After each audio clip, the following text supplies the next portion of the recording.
یوسف علیہ السلام چې د هغه د پلار نوم یعقوب علیہ السلام، دیم پیغمبر او پلاریم پیغمبر. د یعقوب علیہ السلام د پلار نوم اسحاق علیہ السلام، او د اسحاق علیہ السلام د پلار نوم ابراهیم علیہ السلام. نو یوسف علیہ السلام د ابراهیم علیہ السلام د نوسی زوی شو، څه ته چې زمونږ پښتانه کړوسې وي. پخپله پیغمبر، پلار پیغمبر، نیکه پیغمبر، د نیکه پلار پیغمبر. او یو ځل د پیغمبر علیہ السلام نه تپوس کیږي چې بهترین او کریم او عزتمند انسان څوک دی؟ نو پیغمبر علیہ السلام ورته فرمایي الکریم ابن الکریم، الکریم ابن الکریم ابن الکریم ابن الکریم، یوسف ابن یعقوب ابن ابراہیم ابن اسحاق ابن ابراہیم. عزتمند چې پلاریم عزتمند دی، نیکیم عزتمند دی، او د نیکه پلاریم عزتمند دی. هغه څوک دی؟ یوسف دی. یوسف ابن یعقوب، یوسف د یعقوب علیہ السلام زوی، یعقوب د اسحاق علیہ السلام زوی، او اسحاق د ابراہیم علیہ السلام زوی. دا زوی دا هغه پلار، دا هغه نیکه، دا هغه د نیکه پلار، د دې عزتمن خاندان د آدم علیہ السلام په بچو کې بل څوک نه دی تیر شوی. یعقوب علیہ السلام اوسېده کوم ځای؟ په فلسطین کې، موجوده چې څه فلسطین ورته وي، د بیت المقدس په خوا کې، او دا د شام علاقه وه. د یعقوب علیہ السلام 12 زامنو، یوسف علیہ السلام د دې یو بل ورور بنیامین، دا خپل منځ کې سکرونه، پلار یې یو مور یې یو، او دا باقي 10 رونه چې د دوی کوم دا د دې میرني رونه، پلار یې شریکو او میندې جدا وي. رب العالمین یوسف علیہ السلام لا داسې صفتونه ورکړیو او ناشنا حسن الله ورکړیو چې د پلار وسره غیر اختیاري محبت او مینه د یعقوب علیہ السلام. د پلار ټولو بچو سره مینه، لیکن بعضی بچی قدرتی طور غیر اختیاری طور پلار ته نسبتا ګرانی د نورو بچو په نسبت. نو کم محبت چې د اختیار نه باری د زړه مینه په هغې رب العالمین نیول نه کوي. نو یعقوب علیہ السلام ته خو پته او اخلاق ورته معلوم د یوسف علیہ السلام، او دا یعقوب علیہ السلام خو پیغمبر مو، هغه ته دام پته و چې د ما دا نوسی، دا ما دا زوی یوسف دکې هغه نښې دي صفتونه لري چې دنه به رب العالمین یو لوی سړی جوړی، پیغمبر به ته الله جوړی. په دې وجه سره مینه نور هم زیاته وه. او په کشرانو زامنو کې دا کشر زوی بل مور هم وفات شوې وه. د یوسف علیہ السلام خپله مور او د بنیامین خپله مور وفات وه، او بیا د دوی ترور د مور خور هغه یعقوب علیہ السلام په نکاح غشتې وه. نو چې کم بچی د هغه مور مړی نسبتا چې ښه پلاري، نو هغه بچی ورته داسې بېکس او بېسوکه ښکاري، نو د پلار په زړه کې د هغه مینه محبت نور هم زیات دی. نو سې خپل شرافت او اخلاق او خوبصورتي یې وه، او پکې د پیغمبرۍ هغه نښې نښانې آثارو، سې مور هم مړه وه. نو په دې نسبت د یعقوب علیہ السلام د نورو بچو په نسبت د یوسف علیہ السلام سره مینه زیاته وه.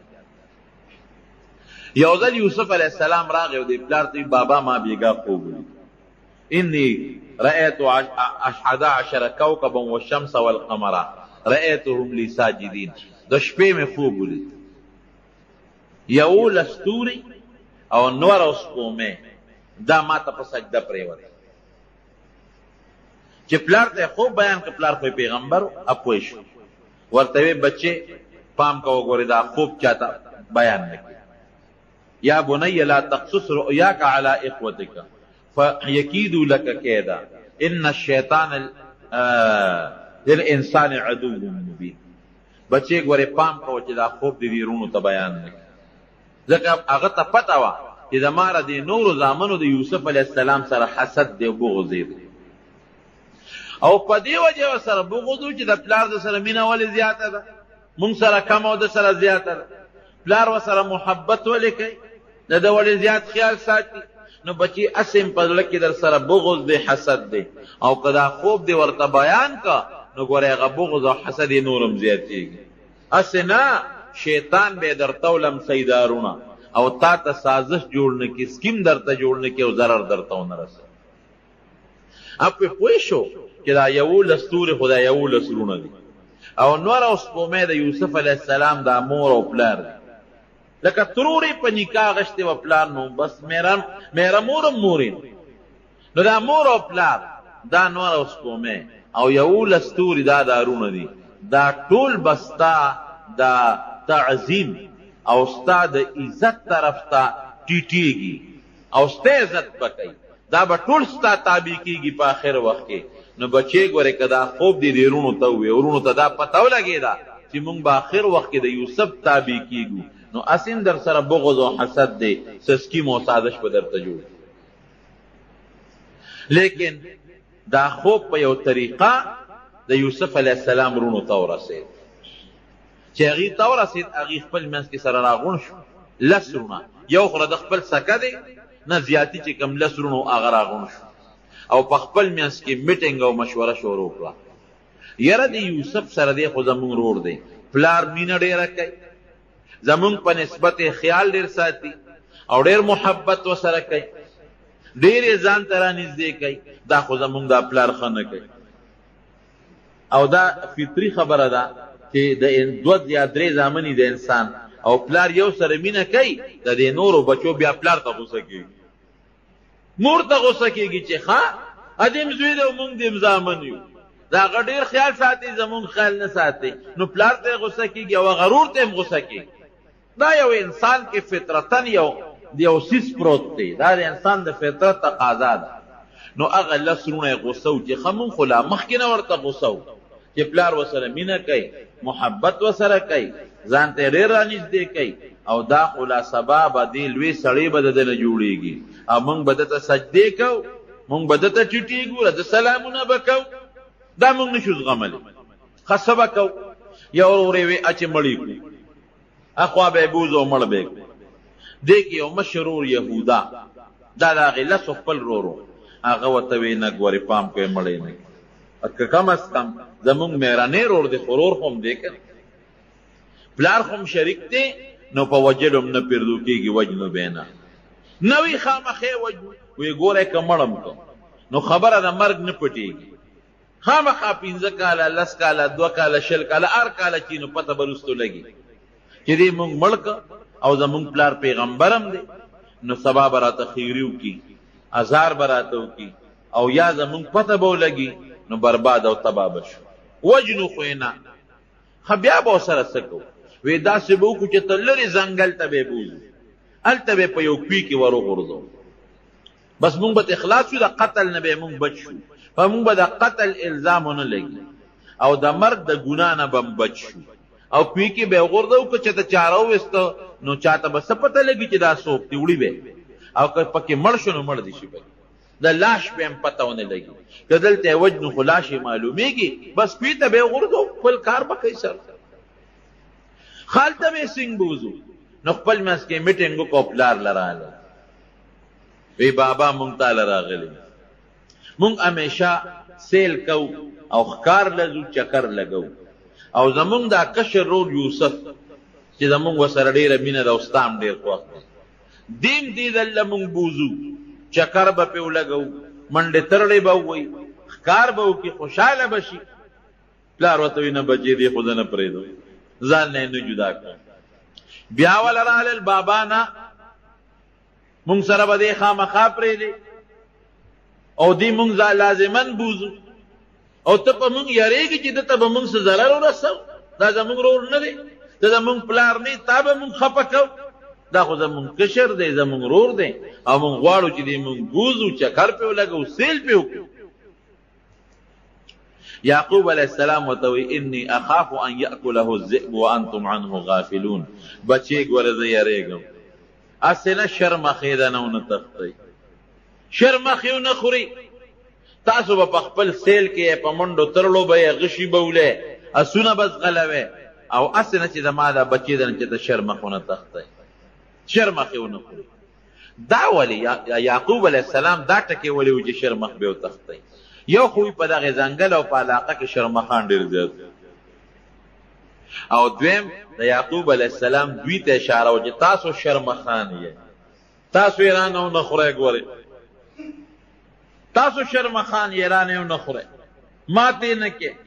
او یا په دې ځنګل علاقه کې شرمخان ډېر دي، نو هسې نه شرمخې ونه تښتئ. وی نه بابا هېڅ فکر چې ونه کې، او دی به مونږ سره منډې ترړې وی، چکرې به ولګئ او مونږ به حفاظت کوو، په حفاظت به یې دله واپس راوړو. چې پلار یې پوره مجبور کړ، نو دی یې ځان سره واغېست. دی د 12 یا د 14 کالو په دغه وخت کې یوسف علیه السلام ځان سره په مخه کړ. نو د پلار په مخ کې خو به کله په یو مخ کولو او کله به په بل مخ کولو، کله به اوچت که په غېږ کې به ونیوه او کله به بیا په ځمکه باندې کښېنه. او پلار ورسره بار وته دې وجې نه بچو ګورې ډېر پې یېرېږم، تاسو خو زلمي، خو زما د دې بچي به ګوره ډېر خیال ساتئ. 10 مېرني وروڼه یو دی شو، بنیامین دې پاتې شو، هغه وروسته دی لا ماشوم. د پلار چې تر څو پورې ورته نظر و، هغې پورې به یې دی کله یو یې اوږې ته او کله بل یې اوږې ته، کله به یو ښکله او کله به بل ښکله. خو چې کله د پلار د نظر نه غیب شو، د اوږې نه یې ځمکې لره وبره، لته یې وله ورکړې، دیکې یې وله ورکړې. ده وی ښه تاسو خو زه د پلار نه څونه په مینه راوستم، په ما سیل او چکر یې لګوئ، اوس مې وهې نو د یو ورور نه به یې بل ورور له منډې کړې چې ما را دنه خلاص کا. نو هغه به ولې لته ورکړه، ځمکې له به یې راوبرو، نو بل له به یې منډه کړه. نو هغه به لته ورکړه، نو بل له به یې منډه کړه. نو هغه به لته ورکړه، نو بل له به یې منډه کړه. لکه بال غوندې چې خلک یې پلته وي، دقسې پلتو به یې و. او ورته به یې څه وې؟ وی ځکه نو اوس هغه 11 ستورو ته دې اواز کړه چې دې رانه خلاص کړي، هغه نور او سپومې ته دې ووایه چې اوس دې رانه بچ کړي. ته خو وایې ما ته به نور او سپومې 11 ستوري سجدې لګئ. هغې هم پوه شو، هغه هم د پیغمبر بچي و چې دا 11 ستوري مونږ یو، نور او سپومې را د مور او پلار دي، دله به عزت ورکوي او مونږ به ورته کوس پاس کېږو. دا چې ته مونږ برداشت کوو. لته به یې ورکړه، وی شابه هغه 11 ستوري دې راوله چې دې رانه بچ کړي، ځکه نه هغه نور او سپومې دې راوله چې دې رانه خلاص کړي. دې غریب ورته جاړې او چغې ورته په دغه وهلو او ټکولو باندې یو لوی ځنګل ته بوت. او په هغه ځنګل په دې منځ کې یو شړک وي، قرآن حکیم کې ورته الله غیابات الجب و. غیابات غیابه عربی کې هغه ځای ته وایي چې شړ او دشت او بیابان او تیاره ځای وي، داسې پټ ځنګل د تیارو ځای.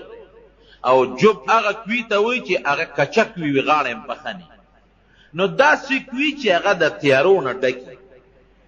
ډېر اوږد وي. هغه غریزه علاقه وه، نو په هغې کې اوس هم په دې ممندو کې یا په دې نورو قبایلي علاقو کې تاسو که کویان وکتل، هغه ډېر زیات ژور وي. هغې کوي ته یې ورسو بوید، نو چې کوي له به یې غورځو، دیکه به یې ورکوله، نو دې به ور پورې کلک ونښته. ای ظالمانو ما څه ګناه کړې ده، ما در سره څه بد کړي دي؟ خوب خو ما لیدي دي، نو په قصد خو مې نه دي لیدي، دا خو ما ته الله پړکې اچولی دي. لته به یې وله په دا خېټه کې ورکړه، زه شابه هغه ستورو ته دې اواز کړه چې اوس دې رانه خلاص کړي، هغه نور او سپومې ته دې اواز کړه چې دې رانه بچ کړي. نو دې به پورې نښتې او نه به جدا کېده. نو کمیس یې ته وویسته او لاسونه یې وله شاته وتړل، خپې یې وله وتړلې او اوچت یې که او په درز باندې کوي ته وغورځو. دا رب العالمین په خپله دا واقع قرآن حکیم کې ذکر کړي چې کوي کې وغورځو. رب العالمین څه چلو روایاتو کې راځي چې جبریل علیه السلام ولا الله راولېږي چې دې سینګ وغورځو. جبریل علیه السلام کلک ونیو په کوي په دا میانس کې چې دې کاڼي ته یو بوته ونه رسېږي، او د کوي په دې ډټ کې په دې غاړه کې یو تیږه راوتې وه. جبریل علیه السلام اوچت واغېشت، هېڅ قسمه تکلیف ورته ونه رسېد، او په هغه تیږه باندې کېنه. او چونکې ردنه یې جامې ایستې وې، کمیس او پرتوب دواړه یې تېستې وو، د جنت نه یې ولې یو مزېدار او خشته ښکلې د ریخمو کمیس راوړی و، هغه کمیس یې ورته واچوي. او ورته څه وایي؟ وی هېڅ فکر چې ونه کړي د رب العالمین د طرف نه. مونږ به تا د دې کوی نه وباسو دا د الله حکم او دا رونه تا د دوی دا سکیمونو باندې به تا مونږ خبره وو دي رونو ته به پته لګي بیا دا واقع به مونږ په دوی باندې ښکاره کوو یوسف علیه السلام بس په هغه کوی کې کېناست چې دا کوم مشر ورور یهودا دې لږ لسوان دی دې به د دې نورو وروڼو نه پټ راته او څه ډوډۍ موډۍ به یې راوړله ورته به یې غورځول اواز به یې ورکړ ډوډۍ به یې ورغورځول اوبه به یې وله راوړي یو لوښي کې هغه به یې ورته ورغورځول یو ورځ ورپسې راغی په بله ورځ راغی یو څو ورځې پرله پسې چې راغی چې څو ورځې تېرې شوې چې دی راغی اواز یې ورکړ یوسف ولا اواز نه ورکړ بیا اواز ورکړ یوسف بیا ولا اواز ورنه او بس وی معلومیږي دا چې زمونږ غرور په دې کیو کې چې ته مړ دی مړ شوی قدرت رب العالمین چې څوک بچ کوي د چا پلار ورته نقصان نشي رسول دا زمونږ ایمان چې الله د انسان ملی او د الله امداد کوي د دنیا یو طاقت هغه ته نقصان نشي رسول او چې کله د رب العالمین خپل حفاظت اوچت کړ د ماشي د لاس نه نمرود د ماشي د لاس نه تباه برباد شو او دا ابرهه لښکر دا د توتکرو د کاڼو په زیرې باندې رب العالمین تباه برباد اصل څیز د الله حفاظت کله چې د الله نه سوال کوي دا سوال کوي چې یا الله مونږ په خپل حفاظت کې محفوظ وساته بچې الله دې په خپل حفاظت کې محفوظ ساتي قسم دې چې د دنیا یو طاقت دی د خپې ته دې نشي کړی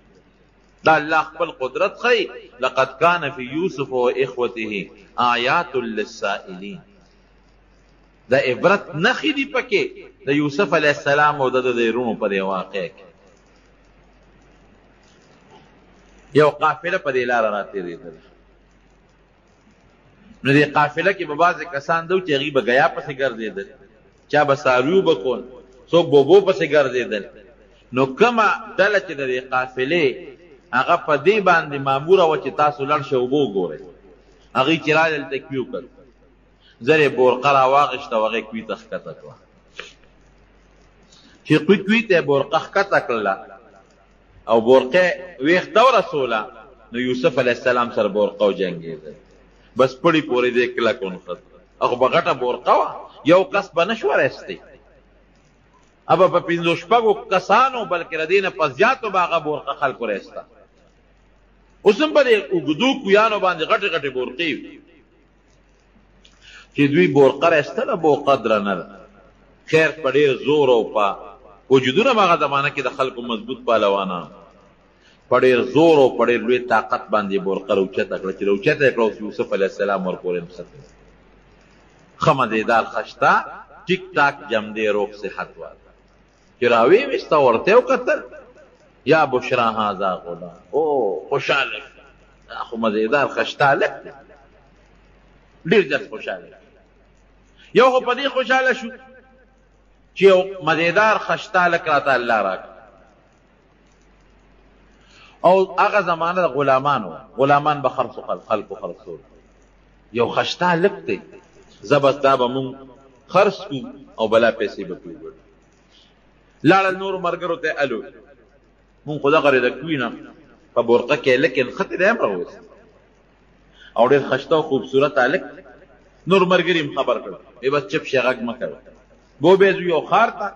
کومه طرف ته چې زمونږ قافله ځي او په هغه ښار کې به مونږ خرڅ کړو بلا پیسې به راله وګړو یهودا چې کوي ته ډوډۍ غورځوله دی یې ونه مونته یو خوا بل خوا یې منډې ترلې شروع کړې چې دې چاره اوښکې دی او که مړ دی په دې کوي کې چا ورته ویل څه کې یاره وی هسې ګرځم دلته خو څوک نه دي راغلی وی یو قافله هغه ځای کې ناسته ده چې دی ورغلی دی هغه قافلې والا هغې ته یې کتلي دي یوسف علیه السلام یې څه کړي بس ورمنډه یې کړې وی دا هلک مونږ له ماله راکړي هغې ورته وی دا خو هلک مونږ تاله نه درکړه وی نه دا زمونږ غلام دی زمونږ برایې دی او په یوسف علیه السلام یې دبه وکړه ګورې که ال دې ووایي نو دې د سرمن وباسو وجنو دي پرېږدو دې رونه یم خبر او قافلې والا ته وایي چې دا زمونږ غلام دی او زمونږ نه دې تښتېده را تښتېده به دې کوی کې مې ورځولی او ډېر بد اخلاقه دی او ډېر بدخویه دی او غلا غلطي به یې زمونږ نه کوله. مونږ له دا خپل غلام راکې قافلې والا ورته وایي نه مونږ یې نه درکړو. خیر جوړه په دې وشو چې دا به در باندې مونږ در خرڅ کړو. بس قافلې والا ولا 12 درهمه ورکړل او څو 13 درهمه یادې معمولي لږې پیسې. وشروه بثمن بخس دراهم معدوده وكانوا فيه من الزاهدين. 13 یا 12 درهمه باندې د خپل لور خرڅ کړه په قافلې پیسې واغېستې خپل منځ کې تقسیم کړې. چې دې کله پلار له لاړل د شپې ماسخوتن نو جړه انګولا او لوی چغې سورې دي. د کلي خلک ورته راغونډ شو څه چل دی؟ وایي زمونږ غرور یوسف زمونږ نه شرمخ وتښته مړی. پلار یې راووته خو پوه شو چې څه چل خو شته. چې راووت بچو ولې جاړی؟ وی بابا مونږ نه هغه استاذ وی یوسف چې دی نه هغه شرمخ وتښته. او په یو روایت کې راځي چې یو شرمخ دوی رانیولی و هغه کې پړی اچولی او یعقوب علیه السلام لی راوست. وی شرمخ رانه استاذ وی وتښته. وی شرمخ زما تاسو ته ما نه وي چې شرمخ زما زوی به نه تښتی او تاسو به ترې غفلت کوئ. وی نه بابا مونږ هم ډېرې منډې وایده مو وایه. اخره کې دې ستړی شو جامو ته هم کېنو نو مونږ منډې ترړې والې چې مونږ راتلو شرمخ دې تښتولی او شرمخ همدا دې رانیولې دی اوس چې ته ورسره څه کوې نو به ستا مخکې به دې شرمخ تا زویشتولی او کمیسې د ګډې یا د چیلې یا د اوسې په وینه کې لړلې و. هغه یعقوب علیه السلام له ورکوي دا ستا د زوی کمیس دی او دا هغه وینه ده ستا د زوی دا هغه بچي. موږ څوک شرمخ وتښتو موږ خو یې خیال ساته. یعقوب علیه السلام چې کمیس ته وکتل نو کمیس شلېدلی نو ټیک ټاک و. وی ډېر هوښیار شرمخ و چې زما زوی یې وجه و کمیس یې ترې روغېستی دی. شرمخ خو چې هلک شلی خو کمیس د هغې نه مخکې شلی چیر پار کي نو دا دونه هوښیار شرمخ دی چې زما د زوی نه روغ کمیس وویسته او بیا زما زوی خوړلی دی او دا شرمخ ته وی او وی وایه شرمخه دا د پیغمبر معجزه ای. په هغه ذات ستا قسم یې رښتیا وایه چې کوم ذات ته پیدا کړی او دا دواړه جهانه پیدا کړي دي زما زوی دې ولې خوړه. وی شرمخ ورسره خبرې شروع کړې چې یعقوب دا زامن دې دروغ وایي زه دوی په جال ښکار کړم او رب العالمین په مونږ حیواناتو د پیغمبرانو د هغې د بچو وینې او غوښې حرامې کړي. دروغ وایي دروغ. قال بل سولت لكم انفسكم امري انفسكم فصبر جميل والله المستعان على ما تصفون. بس وی لدته یو خبره خشته کړې وه او زما زویم زمانه غیب کو زه به صبر کوم او رب العالمین چې دی ابه ما سره په دې کې امداد کوي. یعقوب علیه السلام د خپل بچي پسې جړل دومره د زوی پسې وجړل چې سترګې د جړا د وجې نه ړندې شوې وابیضت عیناه وهو کظیم. زړې د غم د وجې نه او سترګې د جړا د وجې نه مکمل ړندې شوې نظر یې لړ ختم او هر وخت به الله ته جړل چې یا الله زما بچي یوسف خو ما سره میلاو. الله ورسره وعده کړې وه دې تنو چې ماله به دا خپل بچی الله راولي خو کله به راولي 1 کال پس 2 کاله پس 3 کاله پس 10 کاله پس او څه پته لګي چې زما په بچي به څه ژوند تېرېږي. د چا غلامۍ کې به ګډه چیلی به سره کم ځای به نور ته به سوري ته به هوا ته به یخنۍ ته به ګرمۍ ته به. دا خو ډېره ګرانه خبره ده. الله تعالی دې مسلمان د دې صدمې نه وساتي. قافلې والا یوسف علیه السلام بوته مصر ته د مصر ښار د مصر په ښار کې خرڅاو نو چې خرڅاو یې نو بولی پې شروع شو د ټولې دنیا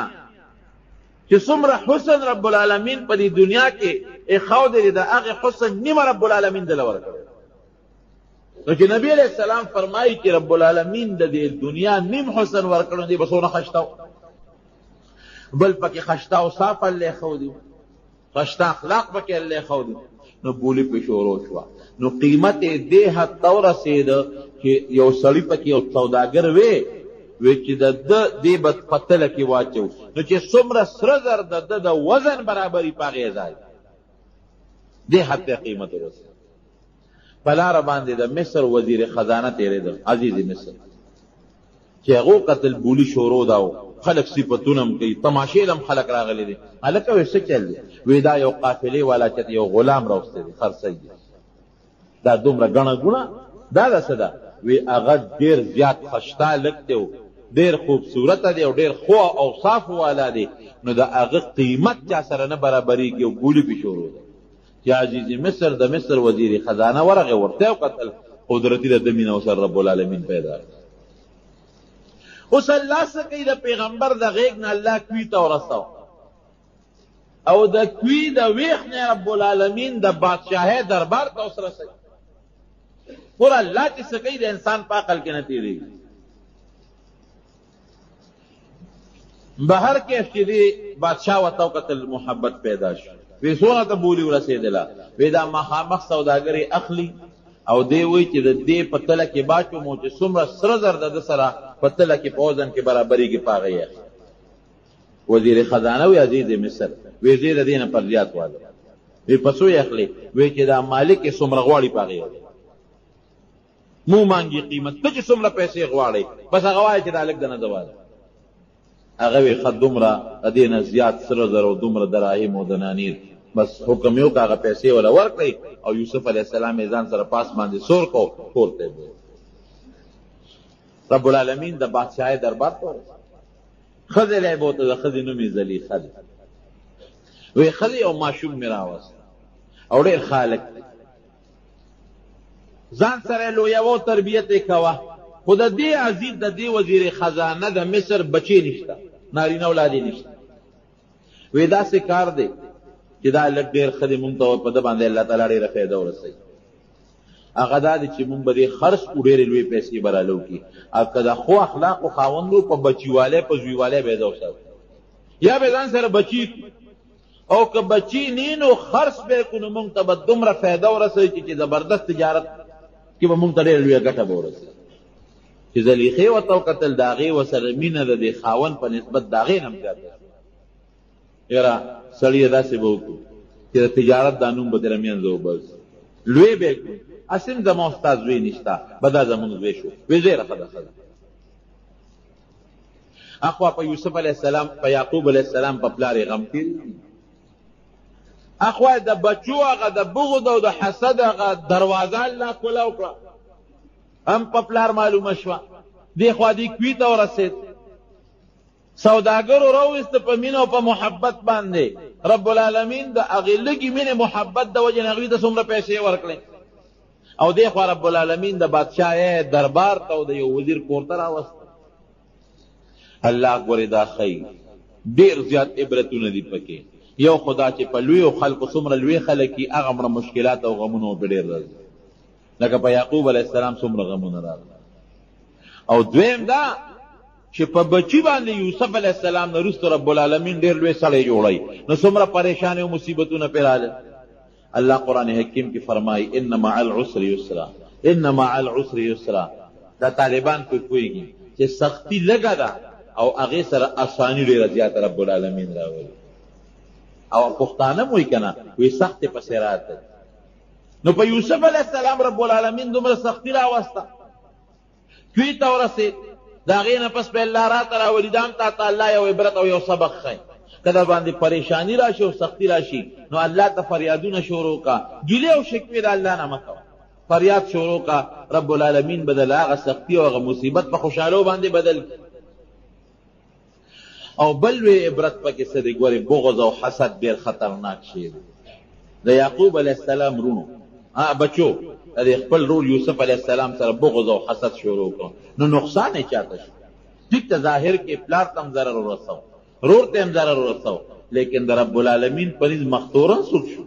همدغه د یعقوب علیه السلام زامن د یوسف علیه السلام رونو ګورې بغض او حسد ډېر خطرناک شی دی ډېره لویه ګناه کله چې یوسف علیه السلام او د زلیخې منځ کې مسله رااله او یوسف علیه السلام متعلق ماشوم بچي ګوی ورکړه چې د یوسف علیه السلام کمیس وګورئ، که دا د مخې نه شلیدلي مخکنی لمن نو غلطي د حضرت یوسف علیه السلام ده، او که کمیس د شا نه شلیدلي نو معلومیږي دا چې ده به منډه والا تختېده به، زلیخې به کمیس راښکلي، غلطي به د هغې وي. چې دې کله کمیس وکته فلما رأى قمیصه قد من دبر قال انه من کیدکن ان کیدکن عظیم. چې کمیس خو شا نه شلیدلی دی نو عزیز مصر چې هغه وخت موجود و هغه پوه شو په دې، وی دا خو د زلیخې نقصان دی، دا د ښځو نقصان دی، او د ښځو سکیمه او مکر او جال دا ډېر پراخ دی، ډېر لوی وي، دې نه بچ کېدل ګران کار دی. نو دغې وخت کې عزیز مصر ما تېره جمعه هم درته ویلي و چې هغه له پکار ده چې ښځې له سزا ورکړې، خو مې داسې قسمه خلک په ښځو کمزوري وي. یو ټکي ووی یوسف اعرض عن هذا واستغفري لذنبك انك كنت من الخاطئين. یوسف علیہ السلام ته وای اے یوسفه پام کو دا خبره بار مشوره نه کې ګور، ځکه اوس به خلک تا نه تپوسونه کوي، ته به چې زلیخې ما نه دا غلطو مطالبه کړې ده، نو پام کوه دا خبره بارونه بس. او ښځې ته څه وایي؟ اوس پکار ده چې ښځې له سزا ورکړې وي. یوسف علیه السلام ته وایي ګورې پام کوه، چا ته غږ ونه کړې، څوک خبرې نه خبر نه کړې، نوره بېعزتي به مې وشي. یوسف اعرض عن هذا. او ښځې ته وایي بس چې څه دې کړي دي غلطي دې کړې ده، الله نه بخښنه غواړه. اوس خو پکار دا وه چې ښځې ته یې کوتک نیولی وي یا سزا یې ورکړې وي. نه نه کمزوری او غریب شته، که دې زمانه کې هم په ښځو کمزوري شته. واستغفري لذنبک، پام کوه وګورې بس خدای نه بخښنه غواړه. یاره تاسو ډېر بې خونده ښځې یې، ښه بس دونه ټکې یې و، ډېر بې خونده یې تاسو. هغه دا خبره خو دغه ځای پورې فیصله شو. دلته فیصله شو خبره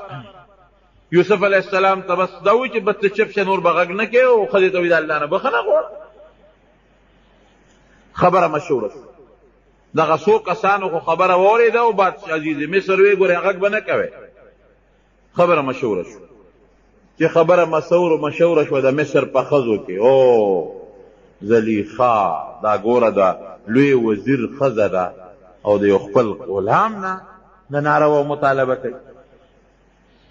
دوه غلطۍ دي، یو خدا چې د دومره لوی سړي ښځه او ګناه طلب کول، او دویم دا چې ګناه طلب کوي نو په کار دا و چې ته د لوی سړي نه طلب کړی وي. نو یو خو په خپل غلام باندې دا مینېږي، یو غلام نه دا د ګناه مطالبه کوي. دا خو ډېره بېکاره ښځه ده. د دې اړه ته خو دا محبت ډېر دننه ننوتی دی. دا خپل ځان ته نه ګوري او خپل غلام ته نه ګوري چې د ناروا مطالبه کوي، نو پکار ده چې د وزیر نه یې کړی وي، نو خپل غلام او د مرئي نه مطالبه کوي. ښځو په مخه واغېشته، پراپېګنډې شروع شوې، د وزیرانو ښځو، د مشیرانو ښځو، د افسرانو ښځو، دا پراپېګنډې شروع کړو. خو چې دا پوه شوه چې دا خو زما خلاف پراپېګنډې شروع شوې، بېعزتي مې کېږي، کوڅه په کوڅه راپسې خبرې شروع دي، نو دی و د دې نه پسې ځان خلاص کړ. دی یو دعوت وکړ او هغې کې قسم قسم میوې کېښودې، او د ټولو وزیرانو، د غټو غټو افسرانو ښځو له دعوت ورکړه چې ټول راشي. ټولې ښځې رالې، بالښتونه یې ورته کېښودل، هغې ته یې ډډې ووالې. ښځو هم دا سوچو چې د عزیز مصر ښځې مونږ له ډوډۍ کړې ده، اوس مشوره به کوي. ټولې ښځې رالې، ټولو کې د وزیرانو، د مشیرانو، د غټو غټو افسرانو ښځې ناستې دي. ډوډۍ ورته مخکې کېښوده، میوې ورته مخکې کېښودې، او د هوښیاره وه زلیخا. چړې یې ول لاس کې ورکړې ځکه دا میوې اوس هم خلک په چړو باندې پرې کوي هغه زمانه کې دا رواج او چې کله دې کېناستې او مزیدار بسترې او بالښتونه ورڅه پراته دي فلما سمعت بمکرهن ارسلت الیهن واعتدت لهن متکئا تکیاګاه یې جوړه کړه او وآتت كل واحدة منهن سكينا الله فرمای ارچا لاس کې چاړه ورکړه وقالت تخرج عليهن یوسف علیہ السلام کوئی غلام عمره په دې فرازه پیوس یوسف علیہ السلام بهر په دروازه را دن او غلام دی حکم دی ورته د خپل مالک سردار خو چې څنګه رانه نوت فلما رأينه اکبرنه چې د خزو ورته وکتل یوسف علیہ السلام ته اوهو وړکې ډېر لوی والی راغی دا هغه غلام دی یو ښځه یو ته وایي بل ښځه بل ته وایي او دا خو ډېر خشته دی دا خو ډېر زیات خوبصورته دی خو چې څنګه هغې ته وکتل نو قطعن ایدیهن د هغه میوو په ځای باندې چړې په دې خپلو ګوتو راښکلې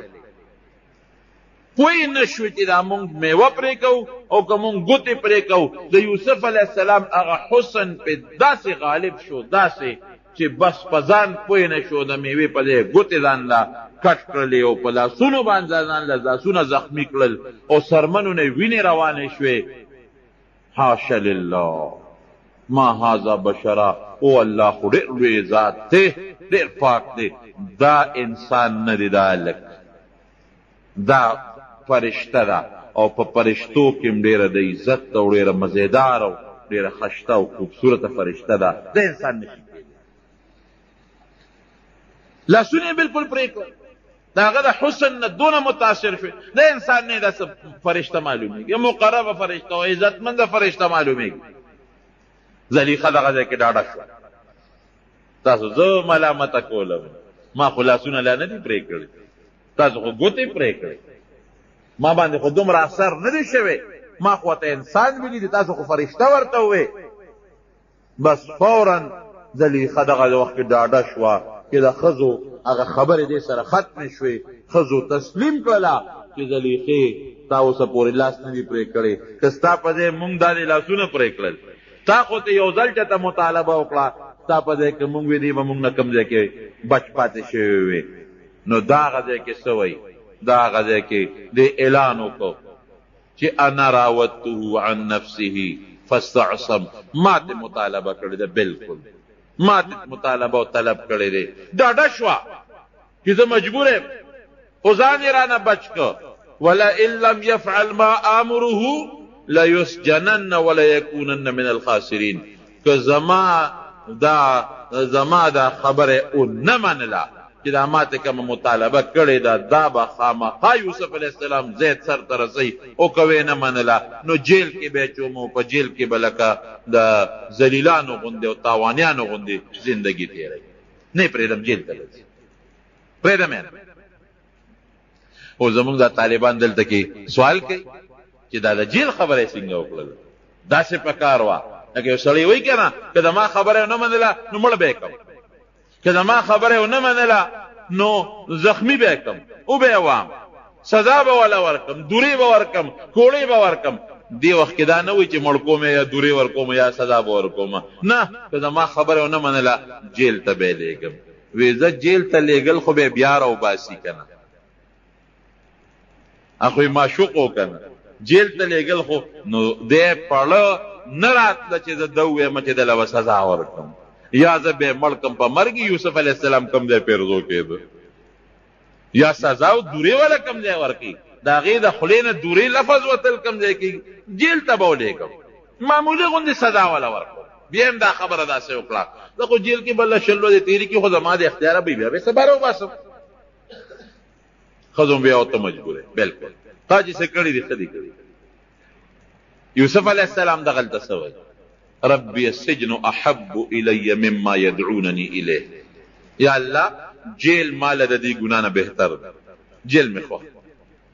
که ته ما جیل ته لېږې بلکل تیار تابعدار خو دا ګناه خو تصور زمانه نه کېږي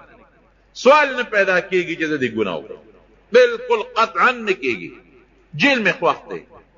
الله ما ته جیل د دې ګنا نه خوښ دی. والا تصرف عني كيدهن اصب اليهن واكن من الجاهلين. خو الله د ګنا نه مې ګوره ته ساتي.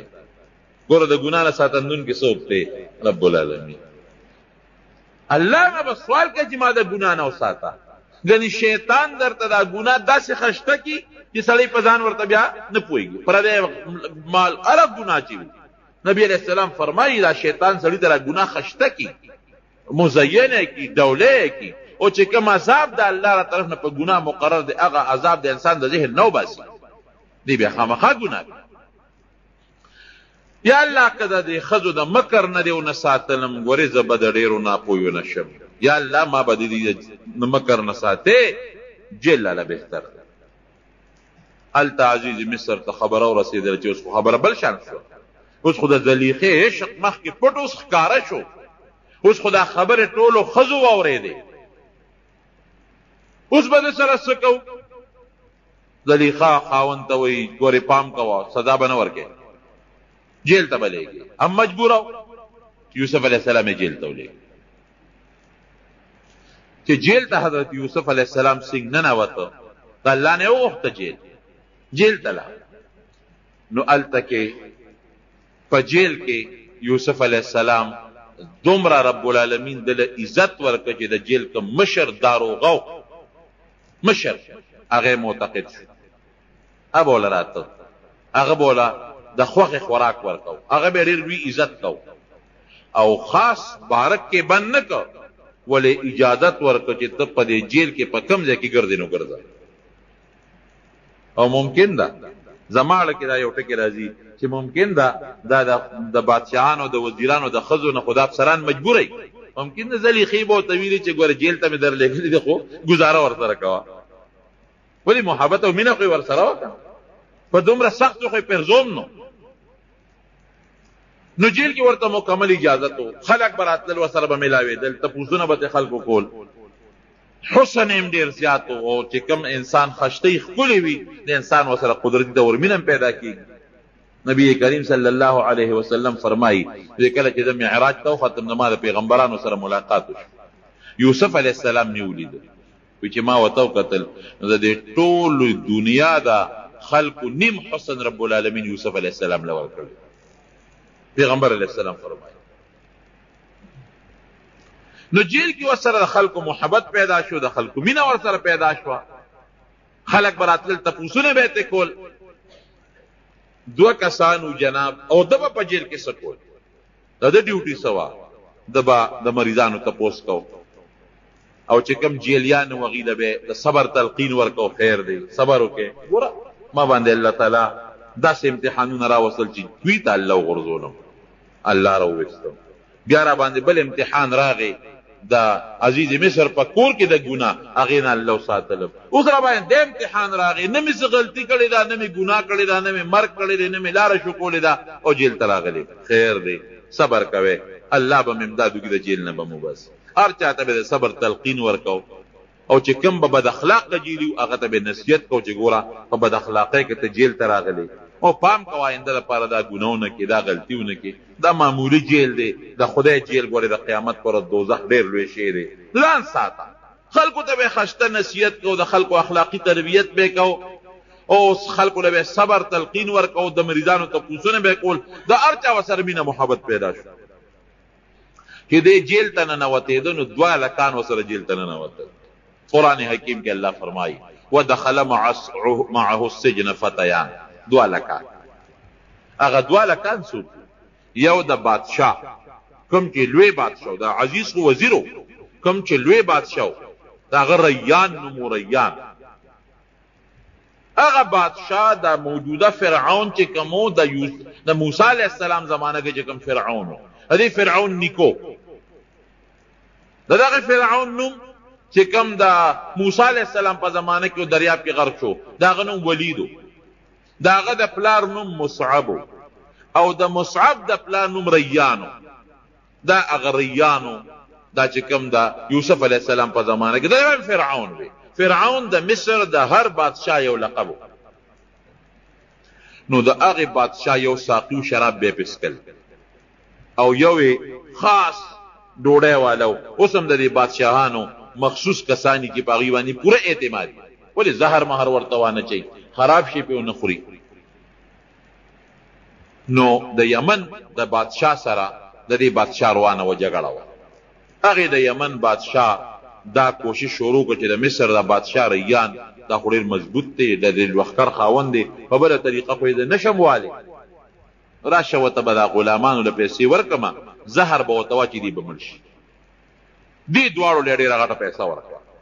دې ساقي له دا شراب چې به بادشاه څکل او دا بل چې کوم ډوډۍ والا و لنګري دې له پیسې ورکړې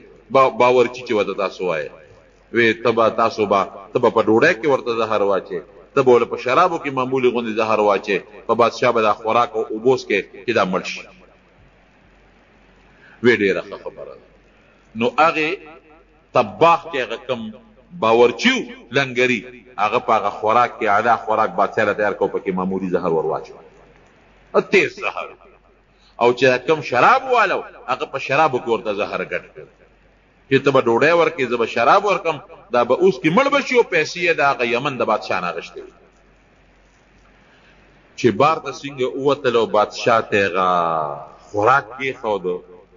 او هغه اوبې ورته کېښودې دې وخت کې دا چې کوم ساقي و دې ویارېد دې پوه شو چې دا خو مې غلط کار وکړو پیسې مې واخیستې دا خو مونږ د خپل محسن سره د بادشاه سره ظلم دی او ټګي ده زیاتې یاره زه خو دا شراب پې نه څکم خو دا بل ملګری پوه نه کړم زه خو پې نه څکم زما یې ټول عمر ښه ما سره احسان کړی دی او زما د بچو زما خیال ساتي زه اوس په ده باندې دی شراب وڅکم دا خو ډېره غټه ظلم دی او بې وفایي ده. نو هغه خو هغه شرابو چې کوم کې زهر اچولو هغه خو یې توی کړل او پاک سوچه شراب یې راوړل پاک سوچه او دې بل ته خو پته نه وه د ډوډۍ کې خو زهر اچولو انا مکبوردار و چې هغه ډوډۍ کېښود او د شراب لاس کې نیولې دي او بادشاه نوړی ته ګوتې کړې نو دا چې کوم شراب والو د پې بیا ویرېده بادشاه سلامت یو خبره کوم دا ډوډۍ مه خوره ولې هلکه دې کې زهر اچولې شوي دې سړي پکې زهر اچولې پیسې یې اخیستې دي د یمن د بادشاه نه ډوډۍ والا خو وایي چې دم زهر اچولې دي وی بادشاه سلامت دروغ وایي د اوبه مسکه دا شراب دې کې د زهر اچولې دي خو دواړو په شریکه زهر اچولي خو ساقي چې دی اوبه والا خو هغه شراب توی کړل نور یې راوړل ده پکې زهر اچولي پام کوه چې دا ونسکې بس بادشاه هغه ډوډۍ هم سنبال کړه هغه اوبې هم سنبال هغه شراب او حکم یې وکړو دا دواړه جیل ته ولېږې د دې تحقیق کوو یو وی دا چولی بل وی دا چولی ای تحقیق کوو نو چې کوم ګناهګار ثابت شو هغه له به سزا ورکو او چې کوم بې ګناه ثابت شو هغه وبري.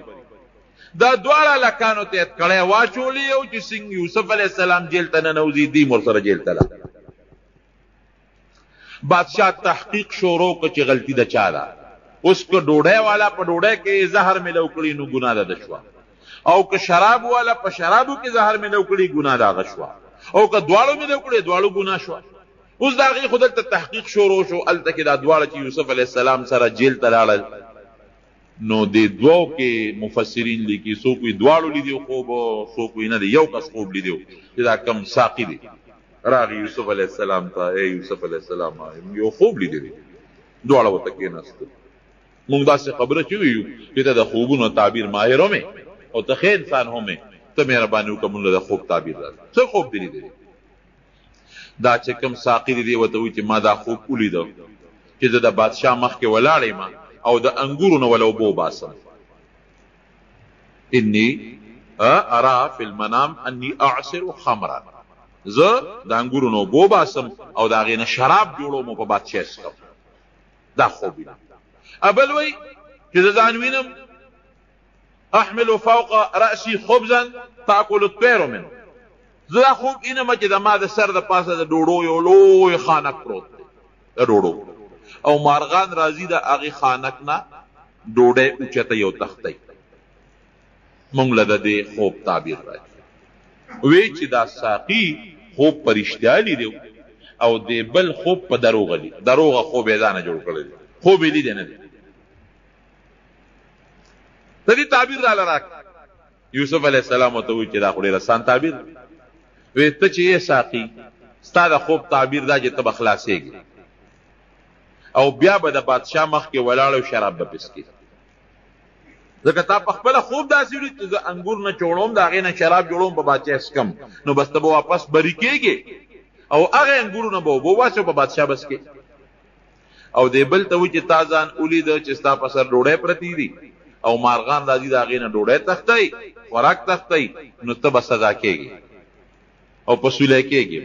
او ستا وجود چې دی هغه به هلته په سولی باندې اویزان دي مارغان به راځي او ستا د سر نه به غوښې تښتئ او مړ به پروت هغه څه وایي هغه لږه نه یاره وي ما خو دروغ وي ما خو خوب نه دي لیدي دی بل خو یې ما لیدی دی هغه لیدی ما دروغ وی ما خوب نه دی لیدی خطا شوې یوسف علیه السلام ورته وایي چې که خوب دی لیدی دی او که نه دی لیدی خو چې کم تعبیر مې وست همدقسې به د الله فیصله کېږي خوښه دی خپله زمونږ علما دلته لیکي چې دروغ خوب به چرتم نه بیانوي دروغ به نه جوړوي او کم انسان چې دروغ خوب جوړ کو په دروغه د قیامت په ورځ به رب العالمین دله په لاس کې دوه اوربشې ورکړي دوه اوربشې او دته به وایي شابه دا اوربشې یو بل سره غوټه کړه نو اوربشې څوک دوه یو بل سره غوټه کولی شي اوربشو له به څنګه غوټه ورکړي د غنم دانې دواړه یو بل سره څوک غوټه کولی شي او فرشته به ولاړی ابه وایي شابه غوټه کا دی غوټه ورکول نشي او تر څو چې دی نشي ورکولی فرشته به له سزا ورکوي وهي دا ډېره خطرناکه ګناه ده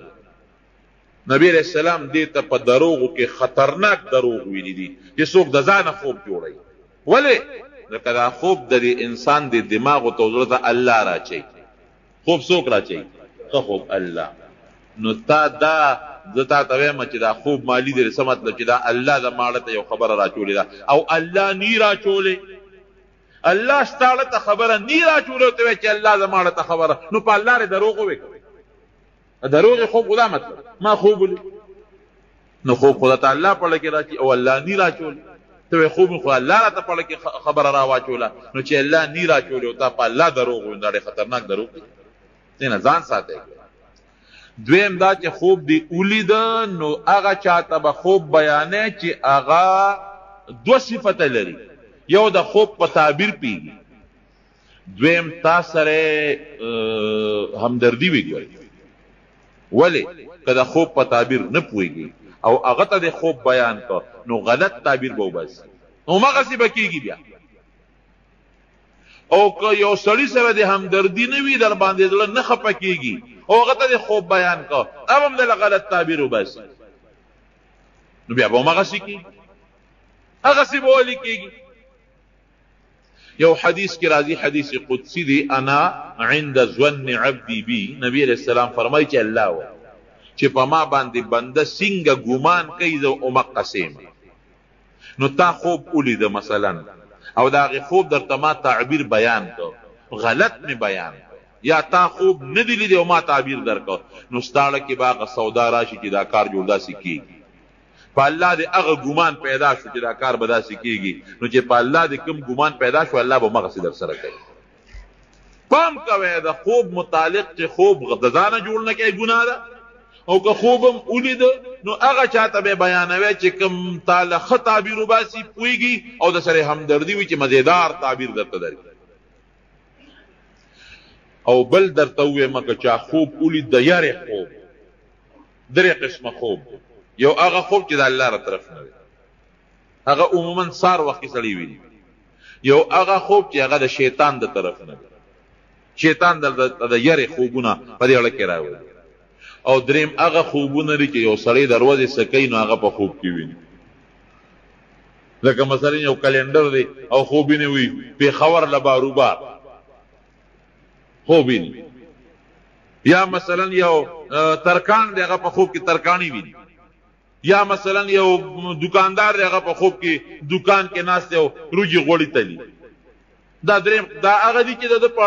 دماغو کې دروازې کم شي ناست نو خوب کې شپې غو دي له خو هیڅ حقیقت نشته بل هغه چې شیطان وته فضل کې کوم خبره ده یاري خوبونه او د هیبت خوبونه اور واچي دي لم حقیقت نشته دریم هغه خوب د چې رب العالمین رحماني خوب فضل کې ورته خخ سوچونه راواچي نو اوس کې یو انسان غلط خوب ولید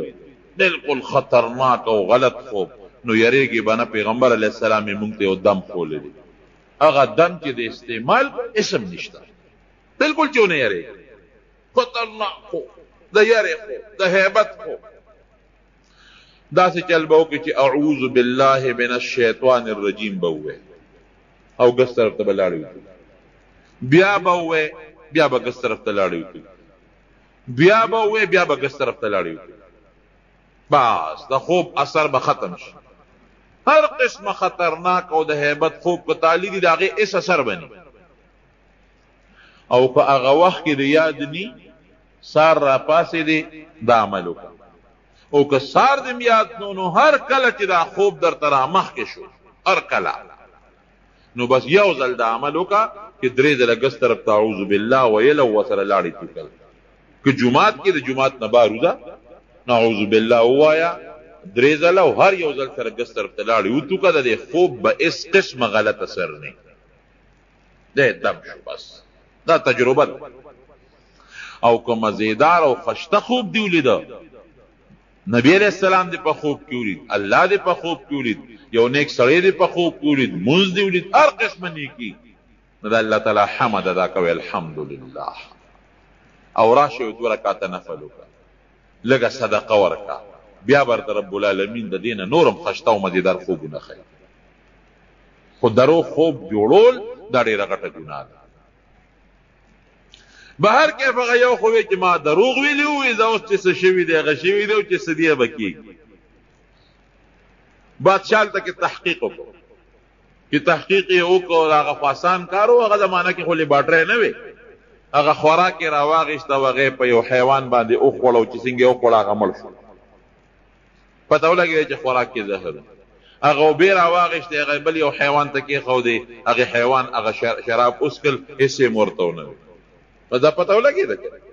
چې شرابو کې شراب والا څه نه دی اچولی او خوراک والا په خوراک کې زهر اچولی دي بس دواړه یې راوویستل قاضي فیصله وکړه چې دا کم د بادشاه باورچي دی لنګري دی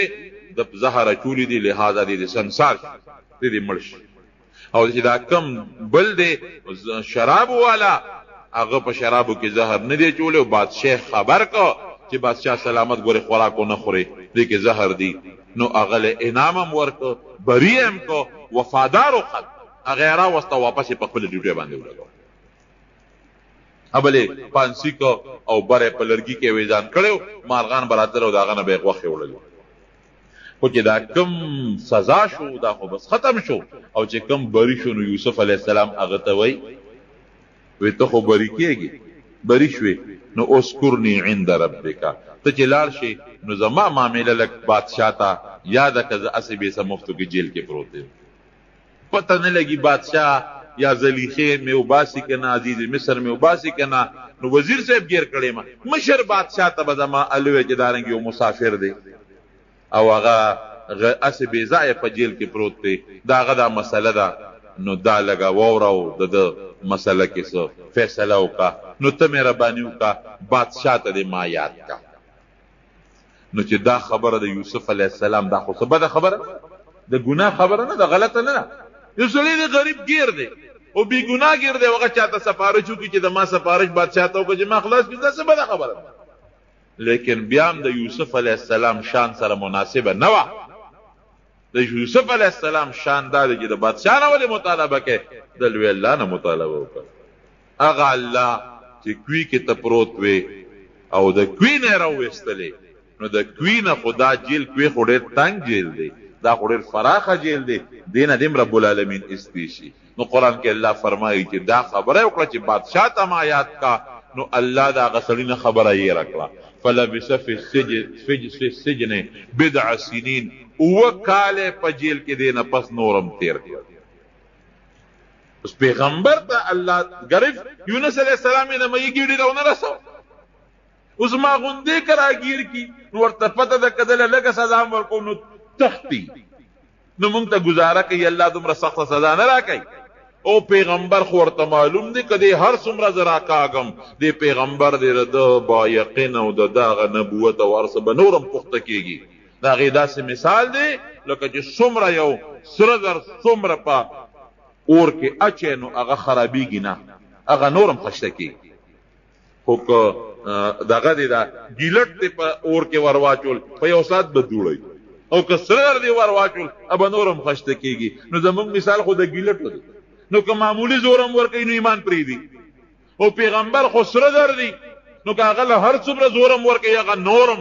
دغه کېږي، الله ته تقرب حاصلېږي. او پیغمبر خو پاک دی. نو معمولی خبره وه خو رب العالمین پې خفه شو چې ښه تا ما ته ولې رجوع نه کوله، تا قیدي ته وی چې بادشاه ته مې یاد کا فلبث فی السجن بضع سنین اورېږه یو 7 کاله در باندې جیل کې نورم تېرو. هغه نه خبره یې دې نه مونږ ته دا مسله معلومه شو چې بعضې وخت کې به یو انسان بې ځایه جیل ته لاړ شي. دا د هغه دپاره یو سبق دی. یوسف علیه السلام به ټولو جیلیانو ته وی ګوره زه بې ځایه راغلی، زه خفه نیم د الله په کارونو مې صبر دی، تاسو هم صبر وکړئ. دا ته بله مسله معلومه شي. بهر کیف بادشاه لوی بادشاه چې دی خوب ولید، مشر بادشاه چې خوب یې ولیده، خوب داسې و چې یو غټ دریاب دی. هغه دریاب اوچ، د هغې دریاب نه 7 غواګانې راووتې، سربې مضبوطې غواګانې، ورپسې 7 ټپې ټیپې بېکاره چې تشه ډوکي داسې غواګانې راووتې. خو چې راووتې نو د 7 غواګانو دا سربې غواګانې وخوړې. اوس عقل خو دا وایي چې مضبوطه غوا لګي شي او دا بله نه دا او غوا خو غوا نه خوري. نو دا 7 غواګانې دا ټپې ټیپې رالې او دا سربې غواګانو باندې بس ورغړم کړی و. هغه سربې غواګانې وواړه، الواق تېرې کړی و، ویې خوړې. بل یې دا ولیدل چې 7 شنه وږي و د غنمو، ډېر اعلی مزېدار، او 7 اوچ زیړ وږي. نو دا زیړ وږي د غنمو د دې شنو وږو نه تو شوي. لکه بعضې وخت کې که ستاسو خیال یې که نه نو په دې اونو باندې یو زیړ غوندې شی لګېدلي، نري نري زیړ تارونه یې څه ورته وایي؟ منېشه ورته وایي. هغه زیړ څیزونه یي. نو هغه چې د دې شنې څانګې نه تو شي نو هغه بوټي اوچکي، بنوشه هغه اوچکي. نو دارنګې دا زیړ اوچ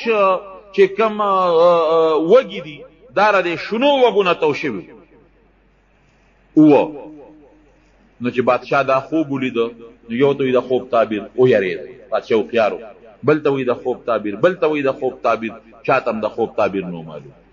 دا چې کوم ساقي دی هغه ته رایاد شو، اوهو زما یو اشنا دی په جیل کې، یوسف یې نوم دی، اخو د خوبونو ډېر زیات ماهر دی. بادشاه سلامت، زما یو اشنا دی او جیل کې پروت دی او بېګناه په جیل کې. پوره 7 کاله پسې خبره را یاده شوه، الله ته یې راکړه خبره. دا یاد او یېره د چا په اختیار کې دي؟ د الله. بعضې وخت یو اهمه خبرې د انسان نه یېره شي، ښځې نه یېره شي، خاوند نه یېره شي، رور نه یېره شي، دوست انسان. نو 7 کاله تېرو او چې دا خوب بادشاه بیان کړ نو ورته را یاد شو د ماجي یو نږدې اشنا دی، ډېر ښه سړی دی او بېګناه صاحب په جیل کې پروت دی او د خوبونو تعبیر ډېر ماهر او اسیم ډېر نیک انسان دی، زبردست. او جی هغه له به لاړ شمه او د دې خوب ال به ورته ووایم او فورا دله تعبیر درکوي. بادشاه وی ها نیک ولې دی؟ ګوره وی نیک انسان دی، ځکه یوسف علیه السلام به خلکو ته په جیل کې نصیحتونه کول. دې 2 کسانو دا ساقي او د طباخ چې ورته کله خپل خوب بیانو که نه نو یوسف علیه السلام ورته څه وایي؟ وی ډوډۍ نه مخکې دله تعبیر درکړه، لا ډوډۍ به نه راغلی. خو یو خبر هم درته کوم، ګوره د خوب د تعبیر نه مخکې ورته څه وایي؟ وی هغه الله چې مونږ او تاسې پیدا کړي هغه الله ګورې شریک نه لري. زه په هغه دین یم چې کوم دین د ابراهیم علیه السلام او د یعقوب علیه السلام، دغه الله مونږ سره ډېر لوی احسانات کړي دي، مونږ سره ډېر انعامات کړي دي. او ګورې پام کوئ زه د خلکو د دې دین د شرک نه بیزار یم، تاسو به هم شرک نه کوئ، د یو الله د توحید داعیان به جوړېږئ. هلته هم د الله د یووالي او د رب العالمین د توحید هغه تبلیغ کو په جیل کې، جیل کې لګیا دی خپل تبلیغ کوي، خلکو ته د نیکۍ نصیحت کوي، د شرک نه او د کفر نه د خلکو زړه تورئ.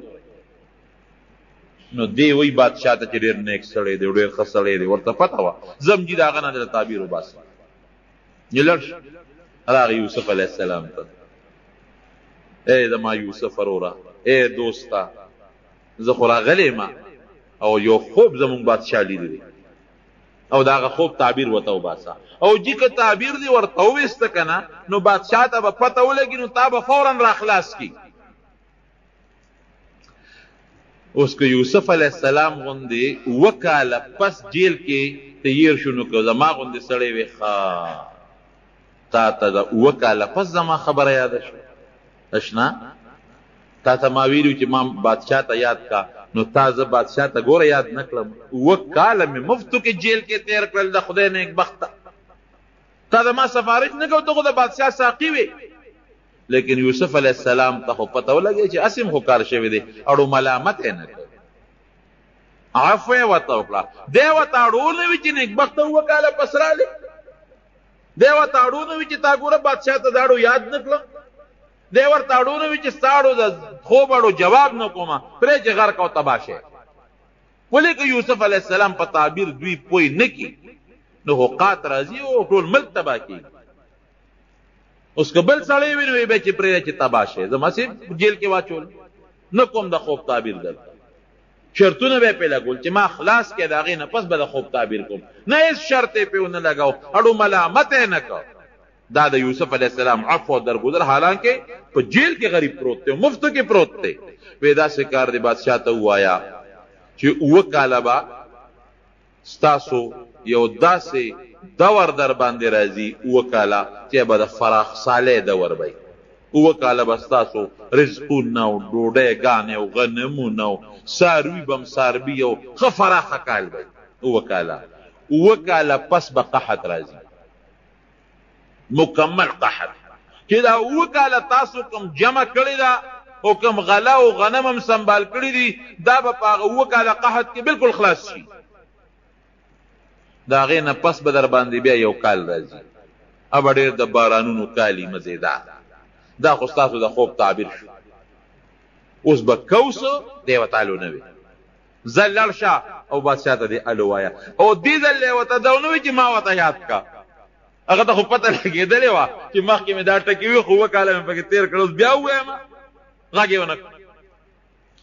ساقي راغی وی بادشاه سلامت هغه دا تعبیر وویست یاره وی ورشه دا سړی راوباسئ دا خو ډېر پوه انسان معلومېږي دا څوک دی راوباسئ چا به دا سړی فورا راولې د نه زه اوس معلومات کوم چې دې سره به کوسه د 2 کاله چې قات راځي په مونږ باندې نو دا 2 کاله غله چې مونږ وکړو نو دا غله خو هر کال غلغلت پیدا کېږي خلک یې خوري نو ټیک ده که ډېر فراخه کالم دی نو غله خو نه ټینګېږي چې 2 کاله یې مونږ بیا په سټورونو کې ساتو هغه زمانه کې دا سټورونه هم نو دا به 2 کاله په مونږ قات راځي دا به څه کوو ته ورشه دا لک راوړه دی ورپسې په اس باندې سور شو جیل ته ورځ غلید مبارک شه یوسف ولې بادشاه د جیل نه وباسي او داروغه ته اعلان وکړ یوسف علیه السلام ډېر په عزت باندې راوباسه او فورا یې بری کا او ماته حاضر کا وی بادشاه سلامت را لېږلی ما او داروغه ته اعلان هم دی ته بری شوې راځه بادشاه دې غواړي بادشاه ته مخامخ ودرېږي نو ستا د علم اظهار په بادشاه راغلی دی تا له ډېر لوی مقام او مرتبه درکړه یوسف علیه السلام ورته څه وایي نه جیل نه نوځي او تا چې وی چې ما بادشاه ته یاد کړه خو جیل نه نوځي وی نه که نه جیل نه نوځم لاول دې دا تحقیق بادشاه وکړي چې ښځې په حقه دي زلیخه په حقه ده او که زه په حقه یم زما په جامه داغ لګېدلی دی لاول به دا خبره فیصله کوو هسې نه چې سبا خلک په ما د بادشاه په دربار کې الزام لګوي چې د یو زلیخې ته خدا نه خواسته زما په جامه داغ را نشي لاول به زما او د زلیخې معامله پاکوو او ښکاره به اعلان کېږي چې ګناه د یوسف او که ګناه زلیخې وه د هغې نه پس به د جیل نه وځم نبی کریم صلی الله علیه وسلم فرمایي وی رب العالمین دی یوسف علیه السلام سره ډېر احسان وکړي وی که د یوسف علیه السلام په جیل کې زه پروت وی او ماله دقسې سړی راغلی و چې بادشاه دې غواړي نو زه به فورا د جیله وتلی وم خو یوسف علیه السلام ګورې د جیل نه نه وته او د خپلې مامینې لاول صفۍ راولي د هغې نه پس د جیل نه دا نبی کریم صلی الله علیه وسلم فرمایي هغه استازی لاړ بادشاه ته وایي چې سړی خو د جیله نه راځي ولې نه راځي چې د هغه او د زلیخې په منځ کې یو لانجه راغلی دی په هغې کې جیل ته تللی دی او وایي چې لاول د زما او د زلیخې معامله پاکه شي نو د هغې نه پس به در جیل نه وځم بخلک وایي چې دا ګناه جوړ د یوسف وا خو د خوب تعبیر یې وویسته نو ځکه خلاص شو. نه چې معامله پاکه شي. دې نه زموږ علما دا خبره معلومه چې په یو انسان تهمت ولګي داسې خطرناک تهمت نو پکار دي چې د هغې صفۍ د خلکو په مخکې راشي. خبره به مجمله کې نه پرېږدي چې مجمله کې دې پرېښوده د خلکو زړه کې به هغه شکونه وي نو چې خبره بالکل پاکه شي نو ښه خبره ده. نو یوسف علیه السلام خپله خبره پاکول غوښتل. بادشاه ښځې راوغوښتل د ټولو زلیخې هم کېنوله. دغه وخت کې د زلیخې خاوند چې کوم خپل عزیز مصر هغه مړ شوی بوډا وزیرو مړ شوی زلیخې هم کېنوله او نورې ښځې هم راوغوښتې. هغه ښځې چې څوک په هغه مجلس کې ناستې وې هم ټولې کېنولې او بادشاه ټولې مخامخ کېنولې. وی وایه ټول د بادشاه وزیران او مشیران او د لوی افسران ناست دي زنانه ښځې هم ناستې دي. ګناه د زلیخې وه او که ګناه د یوسف. زلیخه پاسېده وی بادشاه سلامت ګناه زما یوسف بالکل پاک هیڅ غلطي په یوسف کې نشته. دا ګناه ټوله زما وه غلطي ټوله زما وه بس زه په خپله غلطۍ ستومانه. او علما لیکي مفسرین چې زلیخه د هغه وخت نه چې یوسف علیه السلام جیل ته لاړ په عبادت الله ته پرېوته د الله نه معافي وغوښتله او هر وخت به رب العالمین ته ژړل چې یا الله ستا ذات ډېر ښکلی دی چې یوسف غوندې ښکلی انسان تا پیدا کړی دی الله چې ته به څونه ښکلی رب العالمین ستا ښکلی ذات مې پرېښوده او چې کوم تا پیدا کړی ښکلی دی هغې پسې ګرځه. واقعي چې د خشته ګلونو ته وګورئ د ښکلي بوټو ته وګورئ او د خشتو نښو ته وګورئ نو د رب العالمین لوی قدرت پر ته معلومیږي. دا د رب العالمین د قدرت نښې دي. الله دا خو تا پیدا کړی دی یوسف دې دومره ښکلی دی نه الله ته به څومره ښکلی ستا څومره خشته ښکلی قدرت دی نه الله ستا حسن مې پرېښود ته مې پرېښود د انسان حسن پکې شو. لویه توبه رب العالمین ته وویستله د الله ذات ته او بس د الله د ذات نه معافي وغوښتل او په عبادت په پرته و الله ته به جړل هر وخت د رب العالمین په حضور کې به جلاګانې کولې او دغه وخت کې اقرار هم وکړه چې بالکل یوسف ته ګناه نشته ما ته مطالبه کړې ده او دا غلطي ما کړې ده. یوسف علیه السلام ته وی چې بس صفۍ راله ټولو وزیرانو ته او اهل سلطنت ته او هغه زمانه کې چې کوم ذرایع ابلاغ وو هغې ټولو دا خبره خوره کړله چې غلطي د زلیخې وه اوس توبهګاره ده د یوسف علیه السلام غلطي نه وه. د هغې نه پسې یوسف علیه السلام راوویسته جیل نو چې راوویسته نو د هغه کمیس واغوسته کم کمیس چې د سره محفوظ پروت و. ما درته تېره جمعه ویلي چې ابراهیم علیه السلام په غور کې و او هغه کمیس ورته جبریل علیه السلام اچولی او بیا هغه کمیس د ابراهیم علیه السلام نه پس اسحاق علیه السلام ته لاړ. اسحاق علیه السلام یعقوب علیه السلام خپل زوی له ورکو او یعقوب علیه السلام دا کمیس د ریخمو کمیسو د یوسف علیه السلام په دې غاړه کې ټول تعویض غوندې شکل کې د جنت اعلی قسمه ریخمو. د ریخم استعمال ګورې سړو له منه دی ښځې کولی شي سړو له منه دی. نبی علیه السلام فرمایي دا خبر یاد وساتئ چې په دنیا کې سړی ریخم استعمال کړل یا سره زر استعمال کړل نو د اخرت د سرو زرو د ریخمو نه به محروم وي. که دلته ریخم واچول په اخرت کې به ریخم په جنت کې قیمتي جامه ریخم دي د هغې نه به محروم وي. که دلته کې سره زر استعمال کړل د جنت د سرو زرو د کالو نه به محروم وي. جنت کې به ښځې هم د سرو زرو کالي اچي سړي به هم اچوي سړي به هم د سرو زرو کالي اچي خشته خشته بنګړي. نو اصل کې اوس خو خلک وایي یاره بنګړي خو سړي چې اچوي نو ځان ورته ښه پکې نه ښکاري. نه نه نه ابه داسې نه. دا ګړی چې مونږ اچو دا هم یو بنګړی دی دا ګړی هم یو بنګړی دی چې انسان یې اچي نو ته مونږ ته خو په ګړی ځان بدي نه ښکاري. دا چې کوم رواج دي د ښځو نو که سړی هغه رواج استعمالوي نو پې بدي ښکاري. هغه جنت کې به دا د ښځو رواج نی لکه پخوا فرعون او د لویو لویو بادشاهانو به غټ غټ بنګړې چو او به د هغوی دپاره فخر و عزت به و. دارنګې جنت کې به سړي غټ غټ بنګړي به چولي خو که په دنیا کې سړي سره در استعمال کړل د جنت د کالو د بنګړو نه به محروموي بیا هلته کې به الله نه ورکوي. دا ګوت اچول دا سرو زرو ګوتې بعضې سړی اچوي دا ګورې ګناه ده ښه قطعا ګناه ده. د سرو زرو ګوتې بالکل به نه استعمالوي. څوک د سرو زرو غاښ لګوي څوک د سپینو زرو په کاسه او په جام کې اوبس کی دا ګناه ده سړو دپاره. سره زر خزه استعمالولی شي، ریخم خزه استعمالولی شي، سړی به بالکل نه استعمالي، دا ګناه ده. پام کوئ د سرو زرو ګوتې بعضې وخت کې زمونږ په دې وطن کې رواج د چا چې وادي یا کویدني نو هغه سړي ته خلک ګوته جوړوي. خیر دی که دې جوړه کوله خو هغه سړی دی هغه ګوته په خپله نه استعمالي، ښځې له دې ورکړي هغه دې استعمالي، ښځې له دې ورکړي ښځه به هغه ګوته استعمالي، خو سړي به ګوتې قطعا د سرو زرو نه استعمالي. که سړی ګوتې استعمالي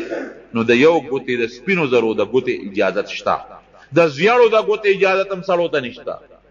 د اوسپنې د ګوتې اجازت هم نشته، د سرو هم نشته. د زیړو ګوته د سپینو زرو ګوته اچولی شي خو هم د دریو درېنیمو ماسو نه زیات نه، درې درېنیمو ماسو نه زیات نه، درې درېنیمو ماسو پورې استعمالولی شي. او که پکې د عقیق غمې ولګې، زمونږ د امام د بخاري شریفو یو محشي لیکلی دي که په هغې کې د عقیق سور غمې دې ولګو او داسې طریقه دې ولګو چې هغه سرمن سره لګي، وي دا د زړه د بیمارۍ دپاره یو علاج دی. بهر کې د یو شارح قول دا د نبي علیه السلام حدیث بیا هم دی. نو بهر کیف هغه د ریخمو کمیز د یوسف علیه السلام واچو، نو ګوره چې خشته یوسف هم خشته دی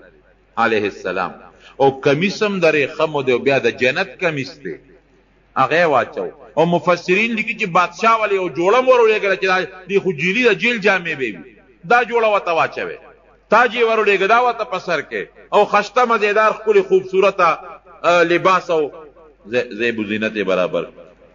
چې په اس باندې راغی د بادشاه دربار ته او ورننوت او بادشاه ورته وکتل نو د هغه ورسره غیر اختیاري محبت او مینه پیدا شوه. او دا لکه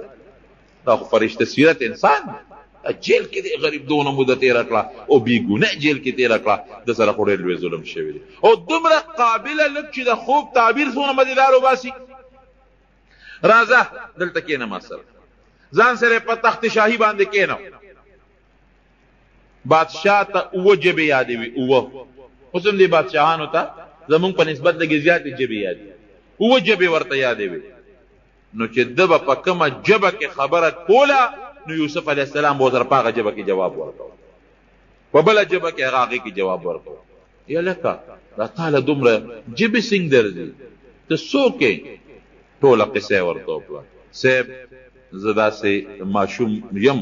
او زه کشر یم، دلته مسافر یم، د غلامۍ ژوند مې تېر کړی دی، خو زه د یو لوی پیغمبر بچی یم چې د هغه نوم یعقوب علیه السلام، نه ما د هغه نه زده کړي.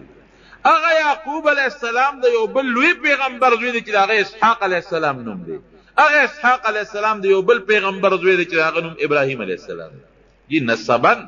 موږ د پیغمبرانو نسل یو. زه کوی کې غورځولی شوی یم، د کوی نه بیا راوتیم، د غلامۍ زندګي مې تېره کړه، بیا د وزیر کور ته الله را ورسولم، بیا د ګناه مطالبه رانه وشوه، هغې نه الله بچ کړم، بیا جیل ته پکې لاړم، او ستا مخکې دغه د حاضر ولاړ. دا ټولې ژبې ماله راځي. ښه زما د خوب تعبیر ویا خو ما صاحب ایستلی وی دې سره به کوو څه، دا راته یو الو ښایه چې دې سره به څه کوو چې دا اووه کاله بارانونه وشي او غلې زرغونې شي، نو دا خو به په هغه اووه کالو کې خلاص شي، اووه کاله چې کم قات راشي هغې سره به څه کوو؟ وی بادشاه سلامت زه به راته علاج وښیم. وایه سیل او ټول وزیران دي او مشیران ټول ناست وی دا چل به وکړو چې اووه کاله خو د رب العالمین د طرف نه تا چې دا اووه سربېغ غواګانې ولیدلې او دا اووه شنه وږي دي ولیدل، د هغې خو دا تعبیر دی چې رب العالمین به ښه بارانونه کوي، سیلی به او دا ځمکه به دا ګیاګانې هم زرغونې کړي او دا غنم به هم زرغون کړي. نو غله چې څومره یي ابه مونږ په خپلو وږو کې ساتو. خو هغه زمانه کې خو دا دغه ونه دا سټورونه دا به مونږ په خپلو وږو کې ساتو. نو دا قاعده ده چې غله دې په خپلو وږو کې وساتله نو هغه خرابېږي نه. اوس خو خیر خلک نه کوي، خو پخوا چې به تخم له جوار کې ښودل نو د وږو نه به یې ګورې نه شو کولی. داسې ده که نه حاجي صاحب؟ هغه به په هغه خپلو وږو کې او بیا په دې بڼو کې بند به اکثر دې خلکو ساتل. اوس هم دا قاعده ده چې که غنم تا را واغېشتل او غنم په هغه خپلو وږو کې بند تیراواله په وږو کې بند کا، اس قسمه سپږی به له نه راځي نه بوله چینجي راځي. یا وږي به پخوا ما ته یاد دي وږي به یې راواغېشتل په ټوکر کې به یې بند کړل او په کوټه په سر به یې ولګول او د پاسه به یې پلې وکړ داسې وکړه او زمیندار هغه خپلې قصې پرېښې دي او داروګانو ته مخ اچولی ده نو ټول غنم او جوار ده نو ټول سپږو چینجو واله څه خو پکې زکات تاسو نه ورکوئ زکات خو خدای دې نه په بل طرف وباسي بیا هلکه وایي سپږو غنم او سپږې به نه زکات نه ورکوي چینجو وال چینجي به نه وي چې زکات نه ورکوي به هر کیف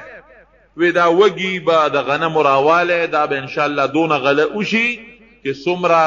ضرورت دی خلک به خوري او باقي د حکومت غله چې څومره ده سرکاري ځمکو چې کومه غله شوي هغه به په وږو کې سنبال دی هغه به د هغه چې کوم بوسو نه هغه څه ورته وایي هغه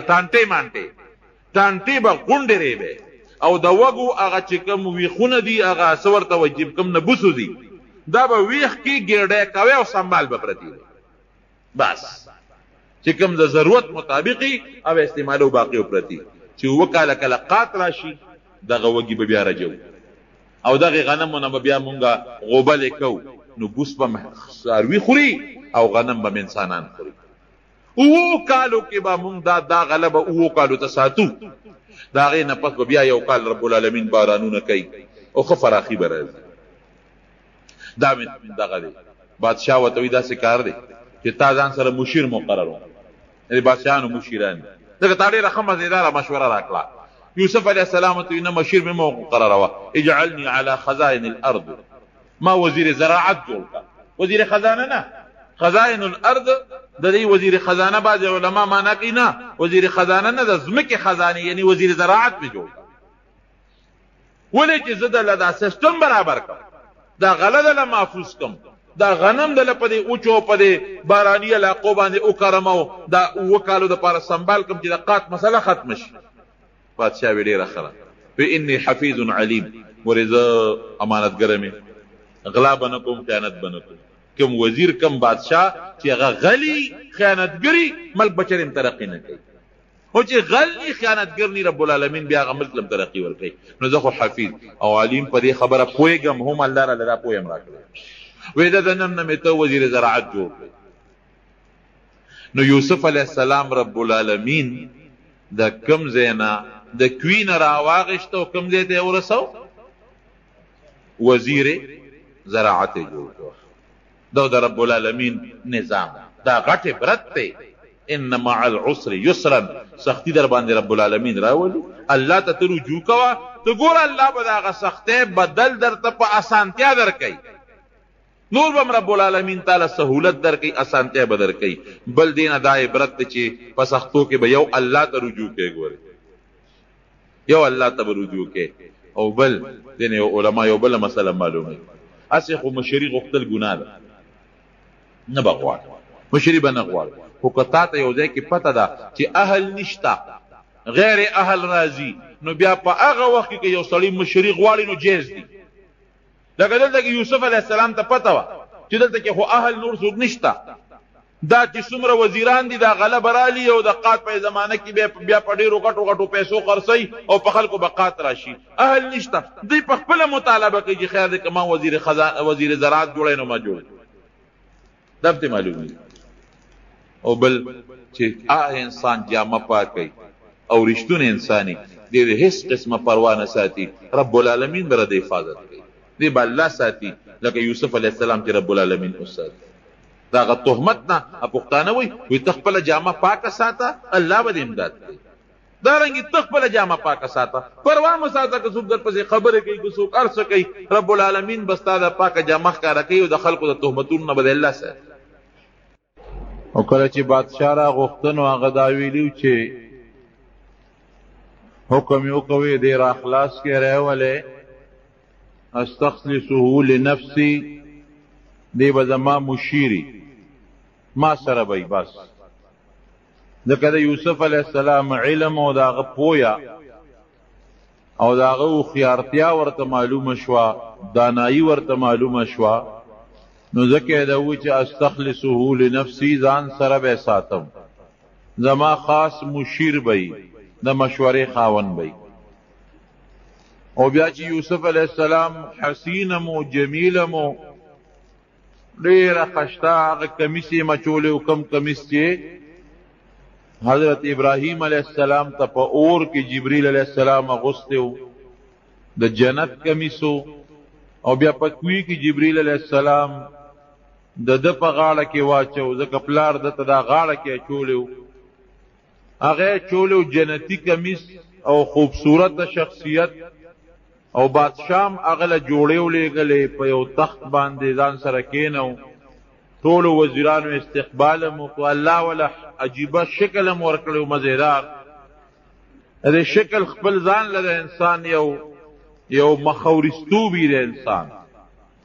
دا شکل د تور او د سپین سره تعلق نه لري آباد انسان شرنګ نه توري لیکن غلا الله داسې د مخ یو عزت ورکړي خلک قدر کوي نو دی خو خشته همو بادشاہ چې بیا تاسو کو دوله کوي مشورې ورکړي وی تازان سره مشیر کو مینا اجعلني على خزائن الارض اني حفيظ عليم ما د خزانه د زمکه خزانه یعنی د زراعت وزیر یو قوم وزیر خزانه نه د زمکه خزانه خو زراعت فصلونه دي او د خوب تعبیرم دغه طرف ته چې قات برازي نو زه ډېره حفاظت گزاره میم حفاظت کوونکې میم امانتګره میم پوهېږم الله را علم پوه هم را کړې ده وی ډېره ښه وزیر زراعت مقرر